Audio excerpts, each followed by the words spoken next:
Language and Culture.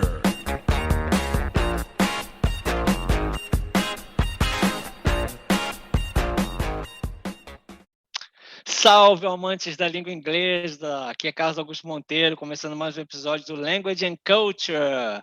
Hoje nós estamos com um episódio especial de comemoração do Dia do Professor, essa profissão tão importante. Eu trouxe um convidado especialíssimo hoje, que é o Stefan Hughes, professor de várias instituições, e foi meu professor na pós de ensino de inglês, e a maioria das disciplinas era dada por ele, de cara a primeira disciplina foi com ele, então eu já tive uma ótima impressão do curso assim que tive a primeira aula. Bem-vindo, Stefan. Muito obrigado mesmo. Pô, muito interessado em saber mais sobre esse projeto. Parabéns, primeiramente, pelo projeto, a iniciativa, tá ótimo.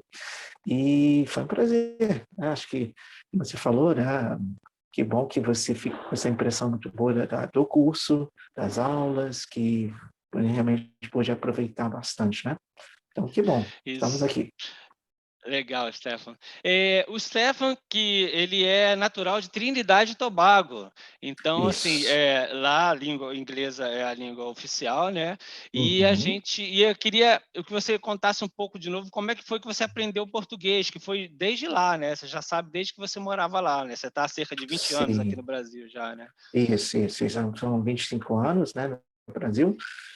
Minha experiência, eu tive primeiro contato com o português lá mesmo, no meu país.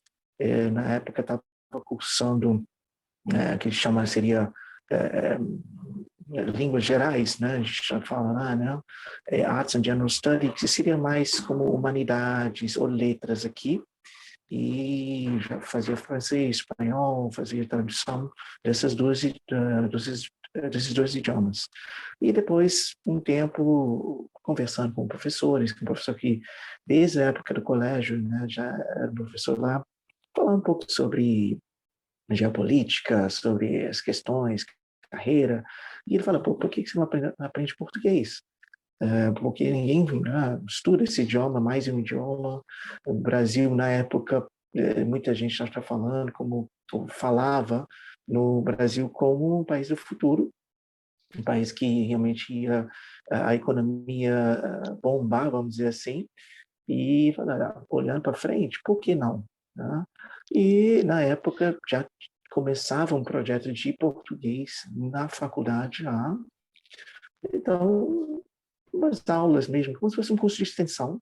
Então, tive o prazer de estudar com 2 brasileiros lá há pouco, mas foi uma coisa bem elementar, mas isso despertou o interesse de conhecer melhor, e aí soube através desses 2 brasileiros que tinham um projeto, tinham esse intercâmbio de fazer, de repente, 6 meses, um ano de estudos na Universidade de Brasília, que foi através da Universidade de Brasília, universidade local, que tinha essa parceria. Então, eu passei um ano em Brasília, estudando um pouco, aprofundando mais conhecimento, aí que eu realmente aprendi português em Brasília, né? Então, foi um ano, eu voltei para a minha terra e soube de novo, né? Já cresceu mais interesse no país, cultura e tal. E eu falei, olha, tem um projeto, no caso, não só de estudo, mas bolsas no nível de graduação, que é a PEC, que é um programa de estudante convênio, que o Brasil tem esses acordos bilaterais com vários países, tanto que você tem um estrangeiro estudando aqui em universidades brasileiras, e brasileiros podem estudar em Cuba, Bolívia, a América Latina toda e alguns países também na África. E aí eu me inscrevi nesse curso, nesse projeto, fui aprovado e me mandaram para o FRJ. Então, eu fiz letras na FRJ, depois fiz o mestrado, né? Aí foi ficando, comecei a família aqui também, mas as oportunidades foram surgindo ao longo do processo. Então, estamos aqui já já fazendo doutorado, fazendo outras coisas, mas aqui no Brasil mesmo.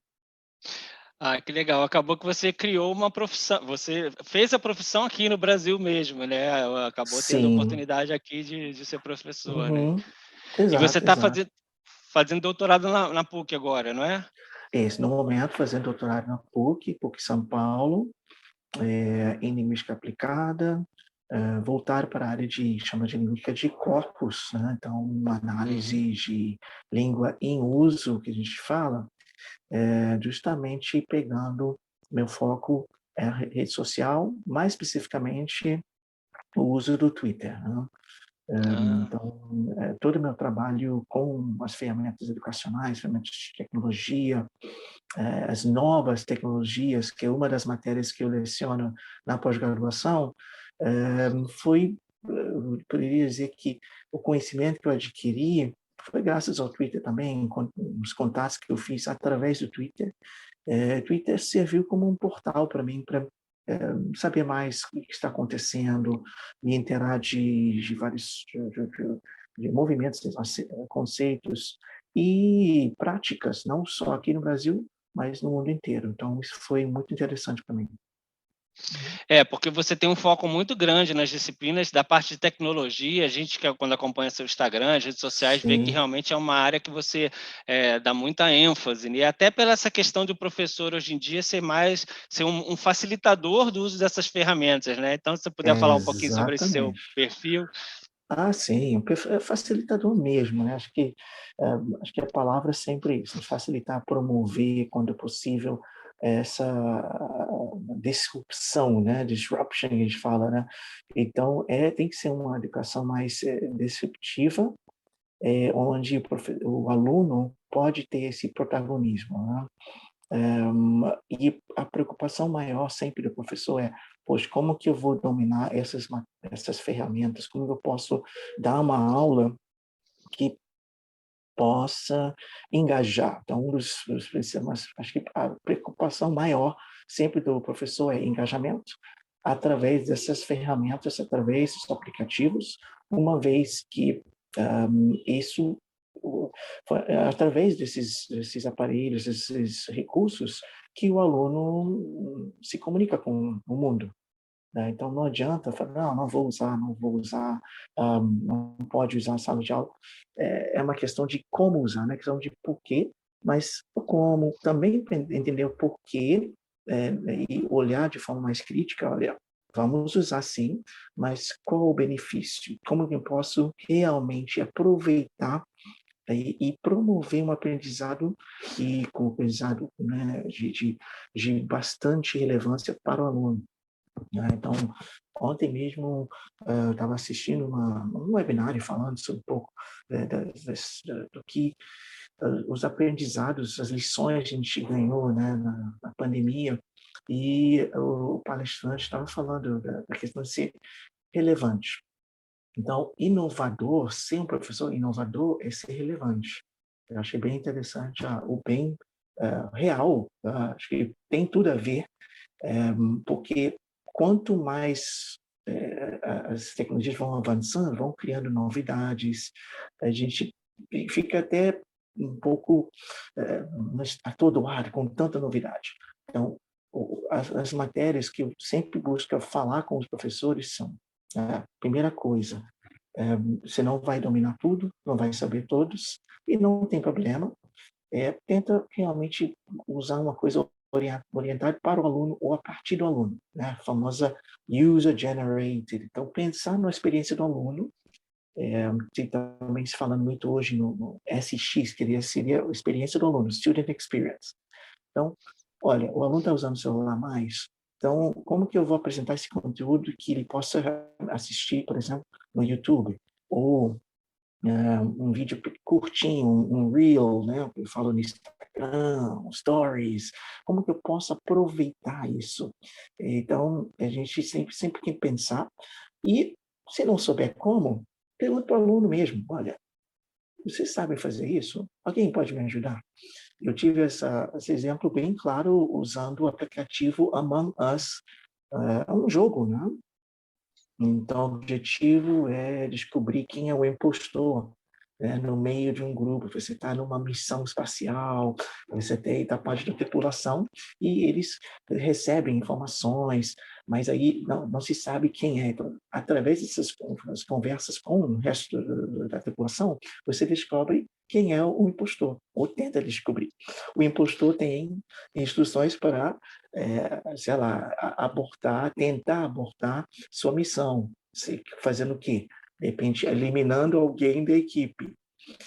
Então, é bem interessante. E tudo em inglês.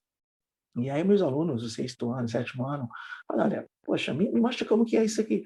E eles foram me mostrando e abriram, né, o celular mesmo, foi conversando. E foi mais interessante que eles queriam me mostrar, já que era tudo em inglês, eles queriam falar inglês. Então, em nenhum Uhum. momento eu cheguei para eles, olha, fala inglês, vamos falar isso em inglês agora. Pá, pá, pá. Não, eles foram meio que tentando explicar comigo. E, e você vê a vontade do aluno de querer mostrar que ele sabe. Então, quando eu falei que queria brincar, eles ficaram assim, você quer brincar? Por que não? Aí eles, oba, oba, oba. Aí pronto. Aí eles abriram, aí eles foram me mostrando, ok, here, go here. Aí ele me explicando, aí eu só olhando, só observando. Falei, olha que legal, olha a oportunidade que a gente está dando para o aluno tomar, né, assim, a rédea da coisa, dele saber e mostrar que ele sabe. Então, eu não estava testando ele, não, me mostra que você sabe, ou me ensina como usar isso aí.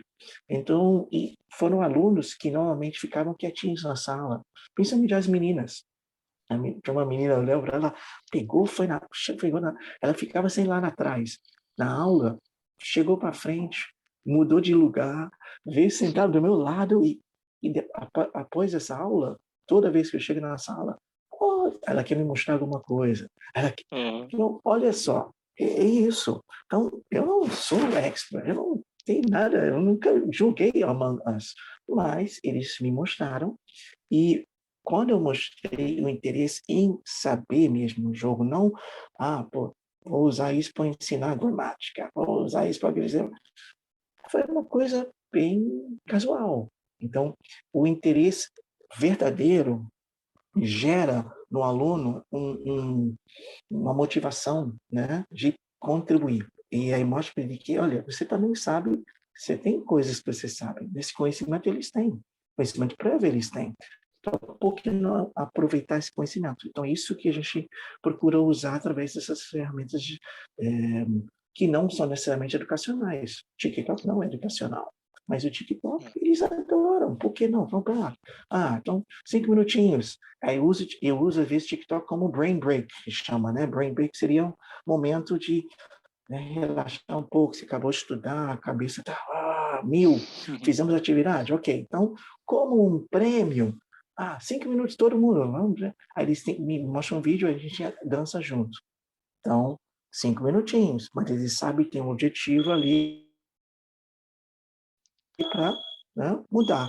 Então, são coisas que a gente precisa pensar, olhar diferente com relação a o que se pode usar com tecnologia em sala de aula. Então, é isso. Não vou falar muito, mas senão Não, acaba tá falando ótimo. horas e horas e horas.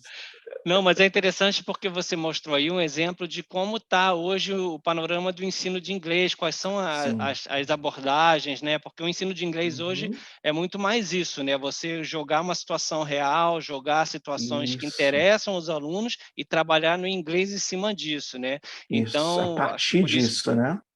isso. Né? Então, é E muito isso tem mais muito. bottom-up, né? É muito mais bottom-up que a gente fala, né? De Isso. a partir do que o aluno sabe, eu pego e gero o conteúdo. E não venho. Aí eu sei isso, olha. Claro, a preocupação sempre, muitos professores têm, desculpa te cortar, Não, vai poxa, fundo. eu tenho um livro, eu tenho que seguir o cronograma, eu tenho que dar o conteúdo, tem que dar o conteúdo, que ainda temos, ainda, a maioria dos cursos são conteudistas, né? A gente tem prova, tem que ver, cobrir conteúdo da prova. Ok. Mas o professor, eu falo para eles, olha, você sabe qual é o conteúdo. O aluno também pode saber ou não vai saber, mas você tem que ter nessa hora a criatividade de saber pegar essa oportunidade. Quando o aluno produz, quando ele fala um assunto, faz essa ponte entre o que ele está dizendo com o seu conteúdo. Então, poxa, você percebeu que ele falou sobre isso. Ah, opa, sabe que onde pode ter mais sobre isso? No livro tal. Ou ele disse, você sabe onde a gente pode falar mais sobre isso? E dá como se fosse uma tarefa. Agora quero que vocês vá na página X do livro e procura, dá uma lida. Se tem a ver com o que a gente falou agora. Ou tenta usar, né, pode até gerar, acaba virando uma tarefa para o aluno de tentar fazer um resumo do que está no livro, ou achar a ponte entre o que está no livro, o que ele está discutindo, o que ele viu numa série. Por exemplo, teve tem uma série, né, passando, é Lucifer, né, que estão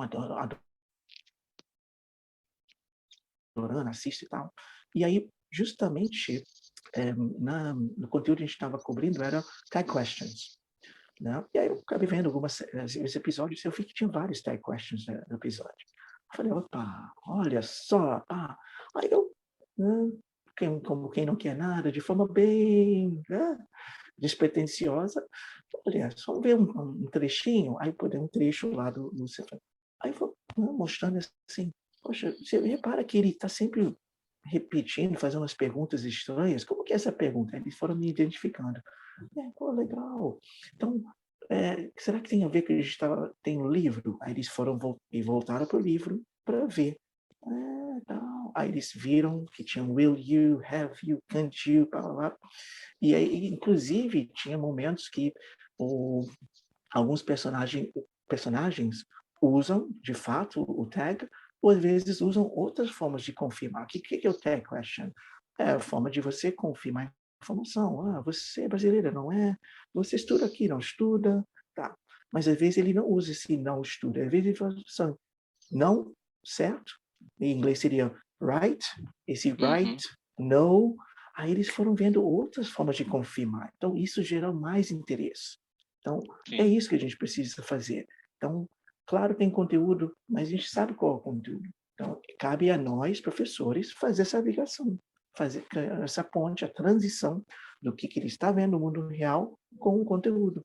Porque muitas vezes a gente quer sempre focar no livro, o aluno fala assim, mas o que isso tem a ver com a minha vida? Ninguém fala assim, mas se ele está vendo aqui, aí você mostra para ele o livro, caramba, não é isso mesmo? Caramba, não tinha isso? É verdade, é assim que eles falam. Não tinha reparado. E aí depois eles começam, quando você olha, abre os olhos, isso acontece, o aluno começa a perceber outros exemplos. Quando ele está assistindo um filme, ele vê, pô, Tite, agora estou te escutando agora toda hora, estou vendo vários momentos, pessoas usando esse item gramatical, tal, que não tinha reparado antes. Então é Sim. isso que a gente precisa fazer. E você usa, além de usar essas tecnologias, é muito divertido porque você sempre acha uma música que tem a ver a letra com o que você está dando, né? É muito engraçado as aulas por causa disso. Você sempre coloca uma Exatamente. música no meio e às vezes nem sempre os alunos conhecem, né? Porque lá dos anos 80, 90, mas é Exato. bom que você está jogando para eles essa coisa descontraída, né? Sim. E você também dá aula em... Pode falar. Não, eu falo para eles, se souber de outra música nova, me fala, passa a música nova para renovar esse repertório aí, né? Às vezes você joga uns Lady Gaga, uns Billie Eilish aí, né, tem que Sim, trazer. aí eles ficam, Billie Eilish, olha, Taylor Swift, Ariana Grande, olha, tá mudando. É. E porque você também dá aula em escola particular, no que seria o high school, né, que muitas escolas particulares hoje têm Isso, o equivalente ao high school americano, né, e você dá aula justamente nesse segmento, isso. né. E aí você dá aula só de inglês ou das Uhum. matérias? Como é que você faz nesse caso? É só de inglês, né, Uhum, mas aí, no caso, eles usam as matérias, dentro do programa. Então, nesse programa high school que a gente usa no colégio, matérias como marketing, né, que chama, outra era debate, né, então uhum. justamente a parte de debate, que seria eh, a prática oral e retórica, trabalha um pouco isso. Outras matérias como English Composition, Literature, English IB. Então, você tem uma gama aí de disciplinas em inglês. Então, o foco não é o estudo sobre língua inglesa, mas os conteúdos, né, através, né, no caso, tudo discutido em inglês. Então, muitas vezes, aluno, às vezes, muitos, né, mas às vezes, o próprio aluno que é do high school, ele está lá se comunicando e consegue se comunicar bem, e esbarra, às vezes, é uma palavra que ele não sabe, e, "Poxa, how do I say?" e tal, ele já joga português lá. Mas o foco realmente o foco é olhar para as matérias, né? Então, história dos Estados Unidos, quais outras matérias? Tem história, tem US History, A&B, tem marketing, digital marketing, tem literature composition, tem poesia, tem realmente Legal. gama aí bem interessante. Ó, Então, o foco não é legal. língua inglesa em si. Sim, entendi. É, que Uhum. está adequado com o que é o ensino hoje em dia mesmo, né. Sim, E sim. E aí queria que você pudesse falar um pouco também sobre a questão do mito do professor nativo, né, que já foi muito Opa, forte há um tempo atrás, mas hoje muito. ainda tem, né. Mas o mais engraçado é que você é um professor nativo, né, Aham, porque o Trinidad e Tobago, no Caribe, era colonização inglesa, né, então sim. tem realmente você é um professor nativo. E como é que você está vendo hoje essa questão do professor nativo? Até tem uma história quando você chegou que você foi contratado de cara para dar aula, porque era realmente nativo, né, como é que você vê isso Sim, hoje? quando eu cheguei, procurando, vamos dizer assim, um emprego, né, e chegando fui andando pelo bairro, perguntando para esses cursos, mal falava um pouco português, mas suficiente para arranhar, como dizem, né, arranhava um Uhum. pouco, tal. E eu cheguei num curso, vocês procurando professor, quando eu falei que eu sou de Trinidad e Tobago, eu falo inglês, tal, na hora no caso, o funcionário levantou, né, acho que foi falar com o coordenador, e a coordenadora saiu logo em seguida, veio falar comigo, no dia seguinte já estava trabalhando, uau, caramba, sim. E sem nenhuma comprovação, né. Isso infelizmente acontecia, ainda acontece, dependendo de onde você mora no Brasil, né, em cursos, né, claro, cursos ou centro de idiomas, por necessidade, às vezes, dependendo do local, você não tem profissionais, não é. E aí tem esse mito, continua tendo um pouco, ou essa crença de que, ser nativo automaticamente capacita, te qualifica para ser um professor, para você lecionar o idioma e é uma crença que foi, acho que acabou entrando, eu diria que, não sei exatamente onde começou, mas a gente pode quase adivinhar que foi mais uma mexida, comercial, mercadológica, para ganhar, alunos, justamente a questão é você matricular o maior número de alunos possível, e isso, né, serve como diferencial. Então, quando a pessoa procura: "Olha, mas os professores são todos nativos, os professores moram no exterior, moraram no exterior, têm vivência", então isso acaba sendo diferencial no mercado, tá, mas academicamente sabemos que isso não é, realmente relevante ou não dá nenhum tipo de vantagem, mas é uma crença. Então, uma vez que você tem essa crença coletiva, olha, todos acreditam nisso, todos vai valer essa crença coletiva, infelizmente, mesmo não tendo um embasamento. Você mesmo falando com o aluno, quem está procurando, às vezes o pai, "Pô, mas você sendo brasileiro, você é capaz de dar aula de português?" Ele vai falar: "Não", mas mesmo assim não é capaz de ver que essa ideia que está sendo vendida não tem nada, não cabe, mas ele aceita, né, porque não, porque era o meu alu meu filho falando inglês britânico, inglês americano, tanto que às vezes eles perguntam: "Você ensina inglês britânico ou americano? Você fala", e aí muitos eu falo até com os professores: "Olha, fala que você fala inglês brasileiro, acabou". Mas poxa, mas eles vão sentir, um pouco menosprezados ou não vão querer. Eu falei: "Pô, mas você é brasileiro, então você não vai ensinar, você pode mostrar Você pode até ter, depende por ter, né, vivido fora ou ter morado algum tempo lá fora, ou ter estudado. Você tem um sotaque, né, de repente, que puxa mais para o americano ou britânico, mas isso não importa, né? Então, são alguns mitos que continuam, infelizmente, né, pairando, a gente repete isso, infelizmente, voluntária ou involuntariamente, né, às vezes se escuta, se fala sobre isso ainda, eh, em um tempo onde se fala muito inglês como língua franca, né, é Sim, engraçado. Mas, eh, são, eh, vamos dizer assim, suposições, afirmações que levam um pouco de tempo para a gente, eh desconstruir, derrubar, desmistificar um pouco. E é um mito, nem sei se essa palavra mito hoje em dia pode falar muito, que é. também tem um certo sentido meio negativo até, já carrega. Mas é isso, não se pode achar que para ser falante nativo de idioma, que você é capaz, né, você tem, o gabarito, tem toda a estrutura para dar aula. Porque lecionar um idioma é diferente, né, lecionar qualquer matéria, você pode ter conhecimento de física, não é por isso que você dá aula de física, né. Sim, Você pode adorar, geografia, tal, mas não é por isso que você também pode ser professor de geografia. Da mesma forma, eu vou, mas, de novo, é como é visto o ensino de língua estrangeira. Não é visto como algo sério, né. Isso parte também da constatação, muitas vezes, o aluno fala: "Mas, ué, você dá aula de inglês ou você trabalha?". Então, essa distinção entre trabalhar e dar aula de inglês, como se fosse dar aula de inglês em um bico. É uma coisa casual, porque aí vem tudo um ciclo vicioso, porque muitos centros de idiomas aceitam qualquer um que dá aula, ou que uhum, podem falar inglês. "Ah, você morou 6 meses em Miami? Pô, vai dar aula em inglês aí, pô, não tem problema".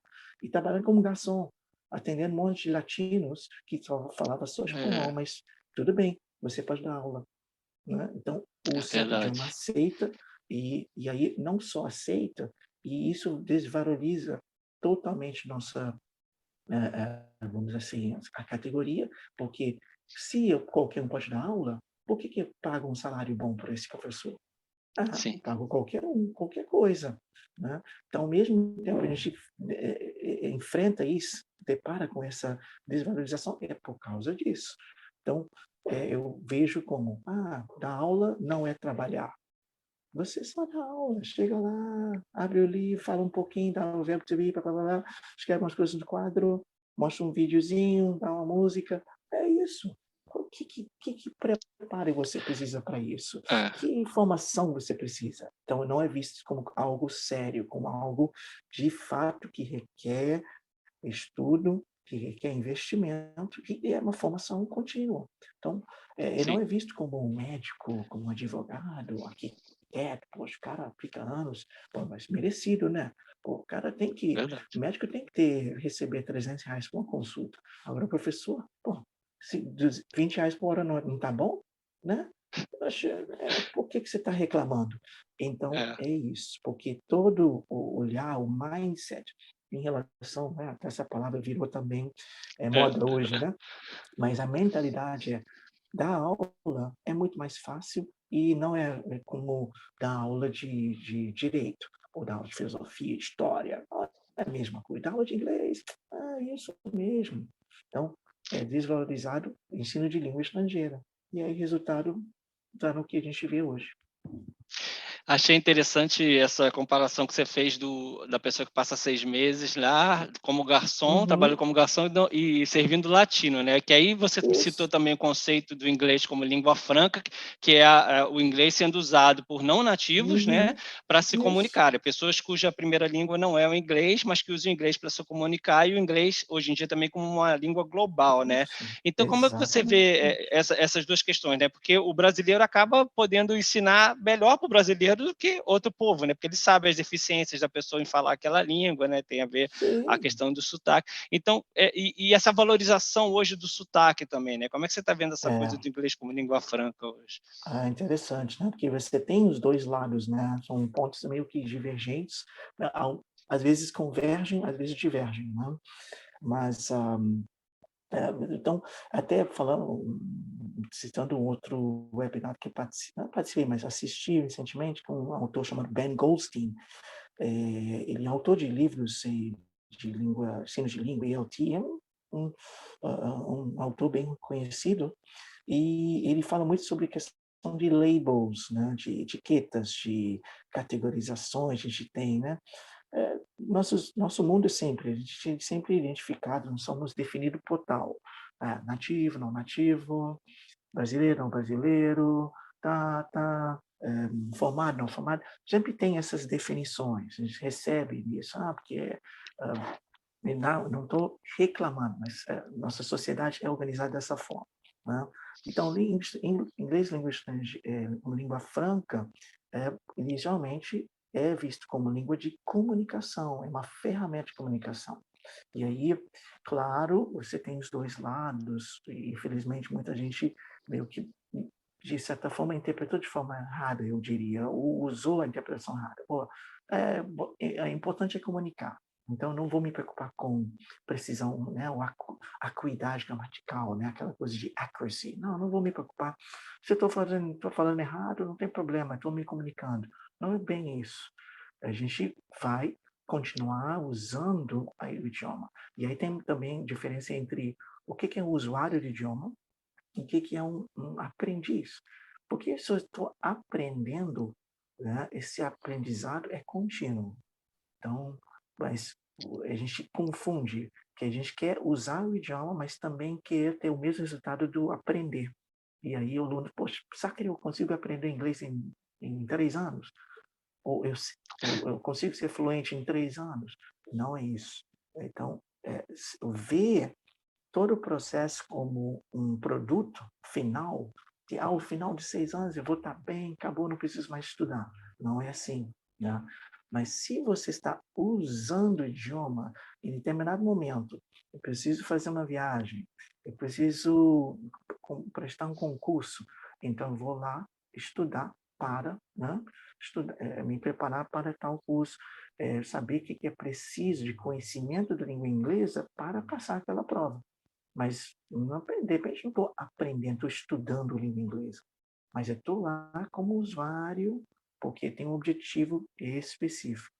E aí, o que vem com língua franca? Porque às vezes o aluno precisa negociar com empresários de outros países e a língua em comum, ou a língua que todos consigam usar, é inglês.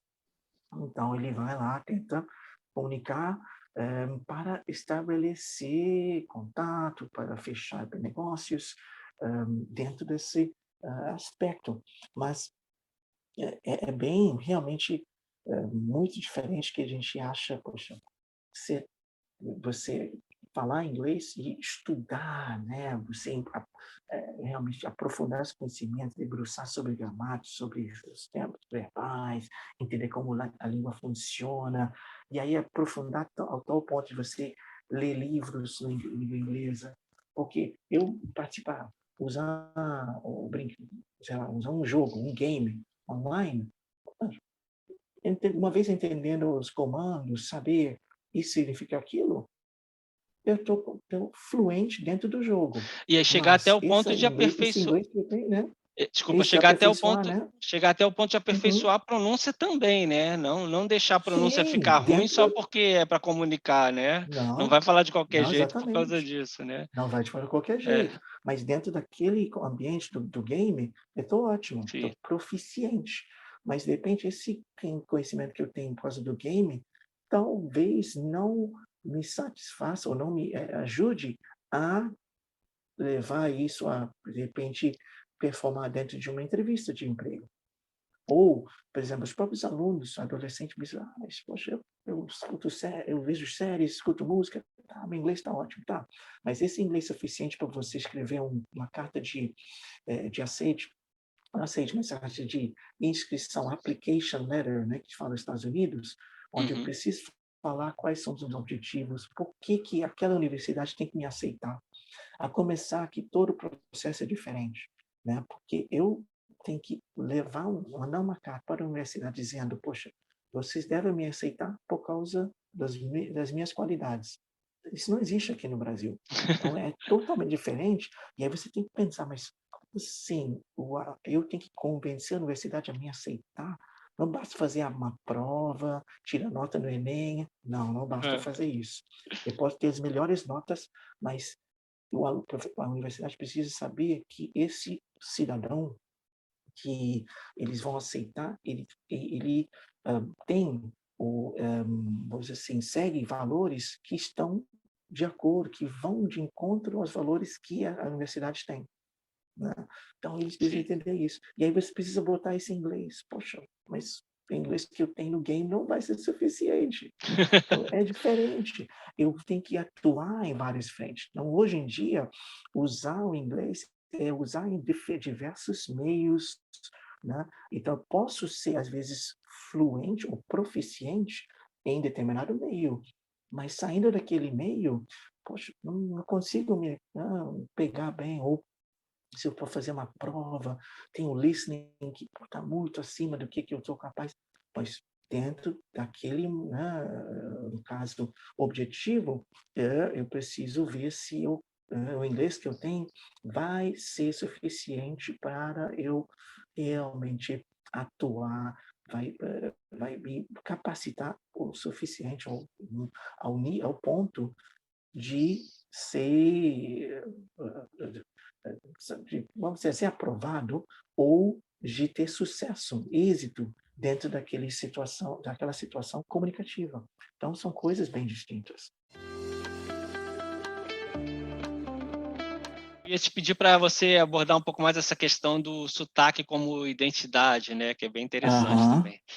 Ah, sim, sim, sim. Dentro da parte de linguística aplicada, sociolinguística, se fala muito sobre a questão da identidade, e isso hoje é um valor, uma questão importante dentro da, não só de linguística, mas acho que social. A gente fala muito sobre isso, hã, do aluno quando ele está aprendendo outro idioma, de sair um pouco dessa preocupação em: "Poxa, que eu quero falar igual ao nativo", mas qual nativo? Nativo, seria o quê? Um indígena, um ameríndio, enfim.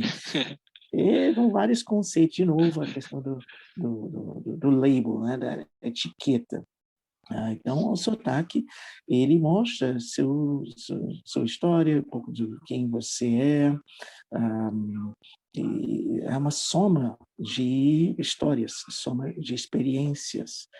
Até mesmo quando, eu pego um exemplo, meu exemplo, falando com os alunos, lembra quando eu comecei a falar inglês com vocês e muitos de vocês tentavam adivinhar de onde eu era. Eu fiz às vezes isso de propósito.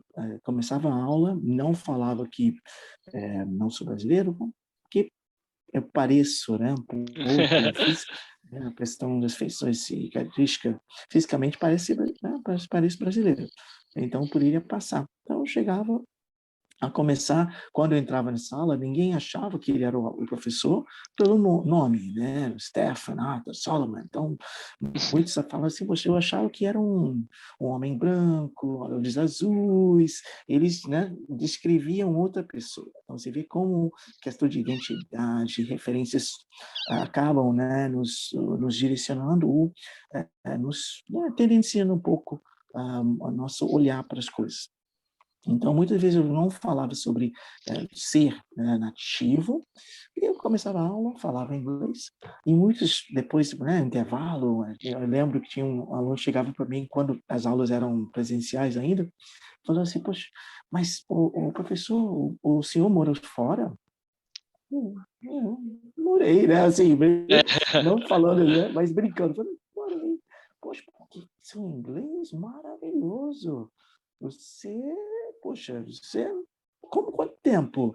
Então, eles achando que eu sou brasileiro, era brasileiro, então só podia ser por ter morado fora, tá falando inglês assim. Mas o inglês seu é britânico, americano, que a gente estava aqui tentando identificar, não conseguia ver de onde que era. Ó, tá vendo? Então, o sotaque meu é um pouco diferente, não é britânico, nem americano, é do meu país, né? Cada país, cada região, cada variedade local fala inglês de forma diferente, e isso é importante, né? Claro, às vezes a gente não está acostumado, né? De repente, só se fala em inglês americano porque se escuta muito por causa das séries, filmes, né? A invasão, a maior parte da produção cinematográfica é o americano, o inglesa. Às vezes tem canadense, tem australiano, mas o acesso, a maior parte do tempo, o aluno brasileiro tem ao americano. E aí também acaba gerando uma preferência. Eu prefiro o inglês americano. Como assim você prefere? Então, se você for fazer negócio lá fora e vem um australiano e fala, não, não, manda a cara de volta porque você não quer falar australiano? Não, peraí, gente, não é assim, eu prefiro. Você vai exigir que ele fale inglês americano? Então, é isso. Aí vai tratar com indiano, vai pedir para o indiano fazer o quê? Essa é a forma dele falar. Então, você precisa saber que sotaque é a marca de cada um. É como a gente tem uma identidade, como tem CPF, como tem, né, sua carteira, você tem, cada um tem seu número, tem uma coisa distinta que difere um do outro. Então, essa questão do sotaque mostra realmente como a gente precisa repensar o que é e até tirar um pouco, sair um pouco essa ideia, insistência de nativo não nativo, né? De E eu a tenho que gente aprender com nativo, né? É isso. e a gente está vivendo um tempo que as características locais, as características das minorias, as características Uhum. dos imigrantes, dos povos, estão Uhum. sendo muito valorizadas, então cada vez menos vai dar para se exigir uma coisa nesse sentido, né? O que é super Sim, positivo, porque é se o inglês um positivo. dia é mais se o inglês hoje em dia é falado muito mais por não nativos do que nativos, é Uhum. normal que a língua tenha essa característica, né? E vai mudando, é dinâmica, né? E isso é importante porque até nos próprios países de língua originalmente anglo-saxônica, né? A língua inglesa original, vamos dizer assim, onde a língua foi formada. E se pegar a própria história da língua inglesa, é uma história de povos que se juntaram, migrando por questões migratórias, e foram moldando até chegar a que chama de língua inglesa. Se não fosse, no caso, teóricos e o grande, né, muitas das mudanças ou as padronizações da língua inglesa foram atribuídas ao Shakespeare, né, que é um dramaturgo. Então, se não fosse essa propagação do teatro, propagação das peças, né, como ele escreveu, talvez hoje estaria falando ainda de dialetos, né, germânicos, talvez, não se sabe. Então, ao longo da história da língua, você vê que ele vai sempre tendo influências, acrescentando ou, vamos dizer assim, absorvendo outras culturas, outras influências e formando uma coisa nova. Né? Então, isso é bom, isso é legal. Então, se você pega no Canadá, Estados Unidos, na Europa, onde as pessoas, tem imigrantes que vão para os países e as gerações, segunda, terceira, né, que no caso nascem nesses países, mas tem pais, avós que falam inglês às vezes, né, não tão bem, né, usam o primeiro idioma para se comunicar em casa, e isso traz uma riqueza, né, vai moldando, né, você vê, tem várias comunidades linguísticas dentro dos Estados Unidos, onde você vê novidades em forma de dizer, às vezes esses Spanglish que a gente fala, às vezes É, exemplos de palavras que vão sendo, no caso, integradas ao inglês, né, do dia a dia, né, se usa, dependendo da comunidade, não em todo lugar, sim. mas onde tem uma comunidade muito forte, ou de latinas, ou de outras, não só latinos, porque você tem outros grupos que também vão É, influenciar de forma positiva. Então, essa o Black Accent, né? O inglês acomodação falado pelos negros e nos Estados os Unidos, né? negros, isso é É. histórico também, porque até dentro do próprio, de novo, o inglês, É. tem o inglês, no caso americano, que vem de no caso, descendente de African American, eles chamam, né? Mas são Aham. negros, às vezes falam inglês e falam que seria um black English, um Uhum. vernacular, né? Porque você tem diferenças, sim, diferenças linguísticas, formas de dizer, todo a questão do discurso, a organização do discurso é diferente. Às vezes você está usando as mesmas palavras, só que a função comunicativa é diferente. Tá? Sim. Tem um pragmatismo, é uma questão pragmática aí que às vezes muitas vezes não é considerado ou ignorado. Tá? Casos bem claros acontecem nos tribunais, às vezes quando um americano negro precisa depor, né, num tribunal onde a maioria é branca e não conhece, não está familiarizado com o jeito de falar dele, né, normal, que seria esse Black English, ou Ebonics, o nome que tem, acaba interpretando mal ou acaba tendo um olhar, né, um pouco enviesado.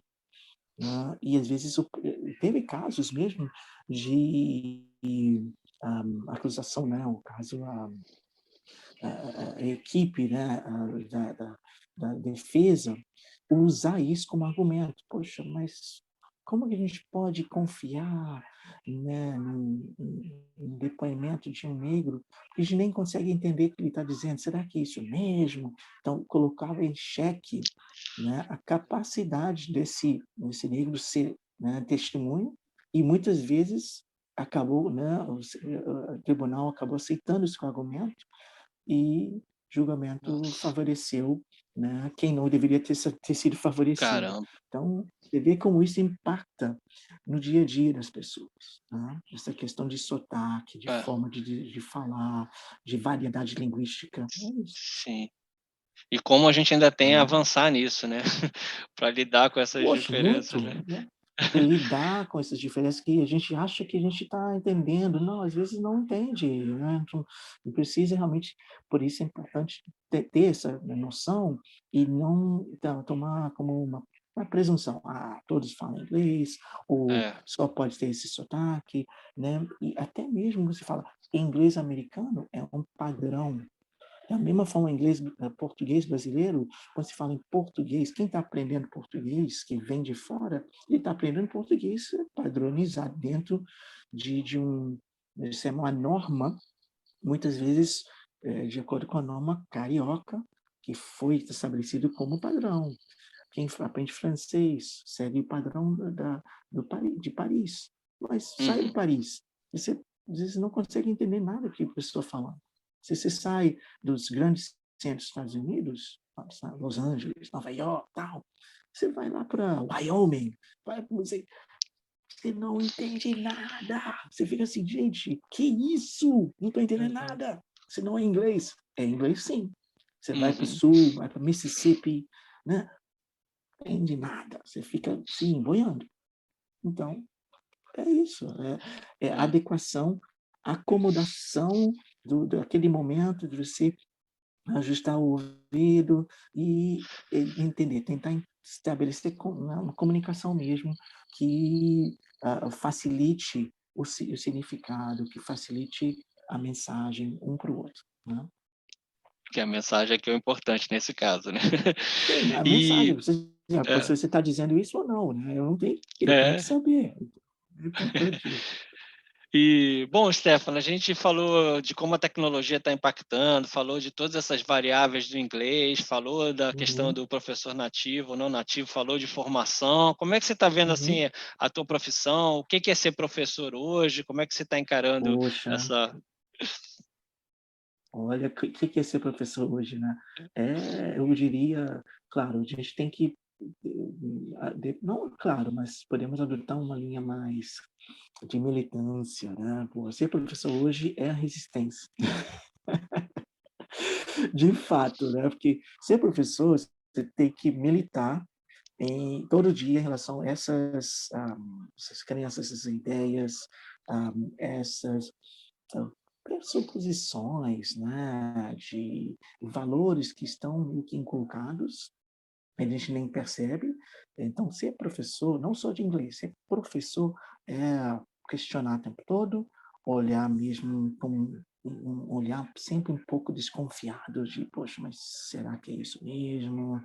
Poxa, que eu mesmo, ao longo desses 24, 25 anos, tem coisas que eu falava naquela época, poxa, mas hoje em dia, né, realmente não tem nada a ver.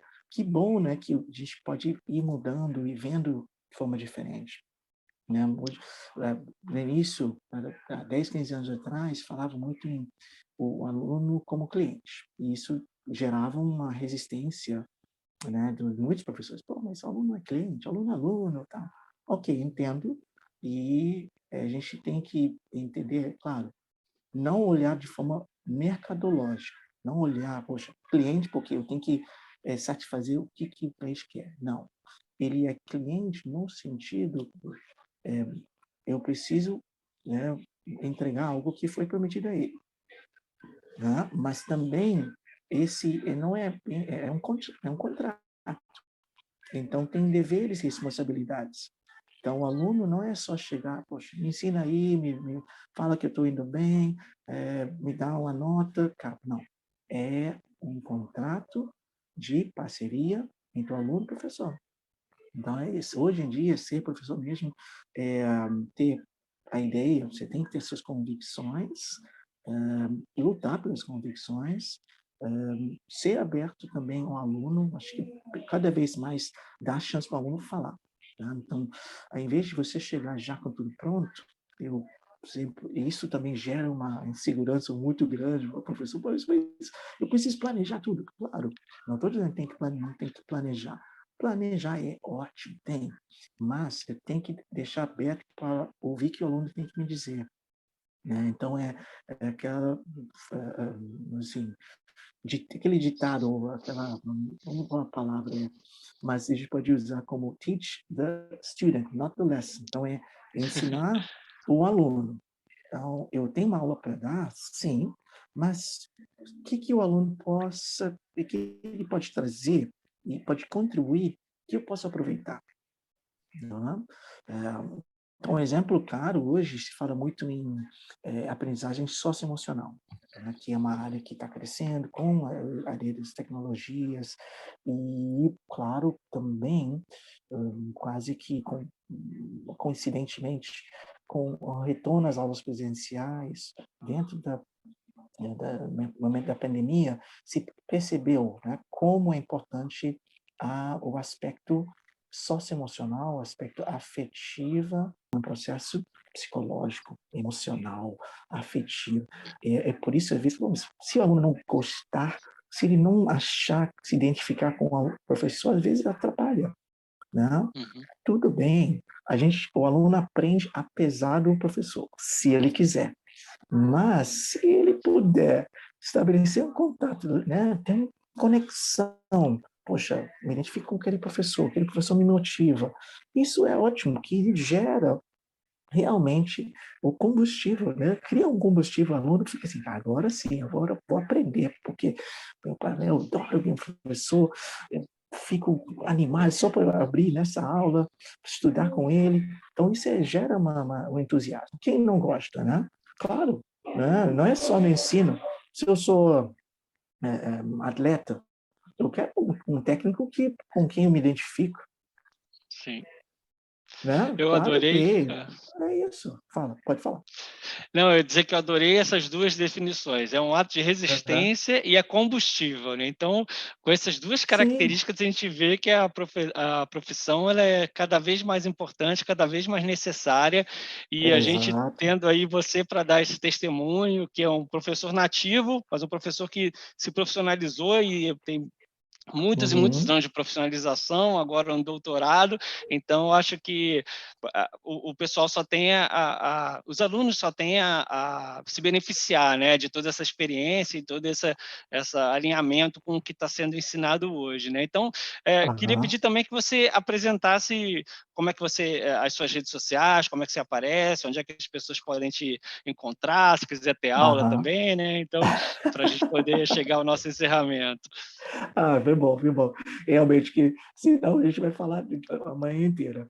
Mas o que, não, nas redes sociais primeiro, né, falar um pouco rapidamente.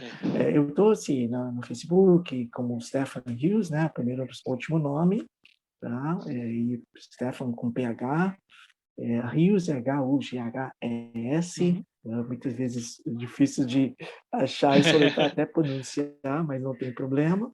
No Stefan Instagram, Arthur Solomon Hughes, né? Por favor, é um isso, nome isso. grandioso.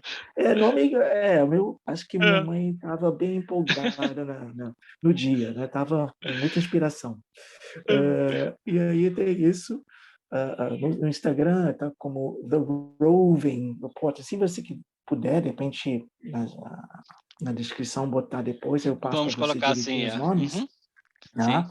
E estou lá no Twitter também, como falei.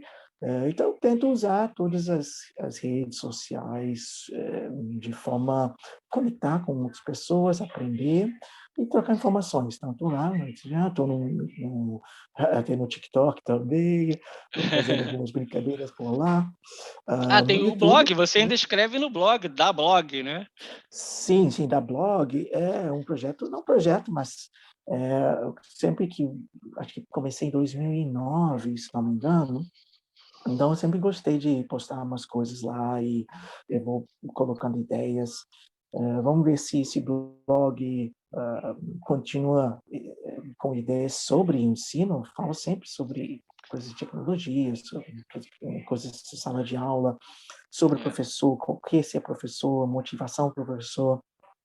Eu tento falar sobre essas ideias e um pouco mais, né, sobre a ideia de corpus, né, também, collocation, tudo ligado a ensino e algumas ideias de como aprender eu abordo dentro do blog, tá. Então tem o da Perfeito. blog. É. Uhum. É bom porque fica lá, né? Fica um conteúdo que as pessoas podem recorrer, uma coisa Sim, mais sim, elaborada, digamos sim, assim, mais ligada sim. mesmo ao ensino, né? Se quiser botar É. lá, é da blog, é da É. D-A-B, blog É. mesmo, D-A blog. E é isso, eu gosto de botar esse conteúdo por lá. Então, redes sociais para mim achar, LinkedIn, é isso. Acho que e que o que o pessoal fala hoje em dia, sou omnichannel, né? Que é a ideia de estar em todos os canais, mas É produzindo um verdade. conteúdo um pouco diferente. É um pouco desafiador, né? E requer um pouco mais cuidado, mas eu curto, eu gosto de ver o que as pessoas estão fazendo, e de novo aprender com isso. Acho que é oportunidades ricas, né, oportunidades incríveis de expandir, de rever, né, de você ver como as pessoas, cada um está fazendo de um jeito diferente, apresentando, caramba, olha, eu não tinha pensado nisso, eu não tinha. Então É, isso abre um pouco o leque de possibilidades e rejuvenesce, né, a cabeça, que é importante. com certeza. Stefan, poxa, muito obrigado por essa hora, por essa mais ou menos uma hora que a gente fez. Infelizmente, a gente precisa encerrar, até para ter um formatinho, né, para a gente tentar concentrar Não, todos esses tudo bem. milhões de ensinamentos. Mas eu acho que Aham. muito obrigado pela tua disponibilidade. A gente com certeza tem assuntos aí que a gente pode voltar a tratar, se você estiver Olha, disponível, se né? quiser, estou à E, poxa, disposição. Vamos fazer parte realmente mais 2, uma parte aula 3. aqui que realmente foi mais uma aula que a gente teve aqui, então te agradeço muito por tudo que você tem feito aí pelo ensino Aham. e por agradecer também a todo mundo que está acompanhando. Foi muito legal que a gente pôde fazer esse programa para o Dia do Professor e bem adequado ao ensino de inglês mesmo, né? Que foi o que Opa, me motivou, porque após acabou me dando essa vontade, como eu sou jornalista por formação, embora também seja olha professor, que me legal. deu esse estímulo para criar um canal para poder mostrar tudo que eu estava aprendendo lá. lá, né? Então foi Muito realmente muito bom legal, te ter aí parabéns. por conta disso. Parabéns Obrigado. mesmo. Legal, Stefano, muito obrigado. Então, agradecer a presença de todo mundo, o Stefano mais uma vez também, e pedir para todo mundo continuar acompanhando, mandando feedback, sugestões e Aham. aguardando aí, vamos aos próximos episódios. Obrigado, Vamos até a lá. próxima, pessoal. Aí. Tchau, tchau.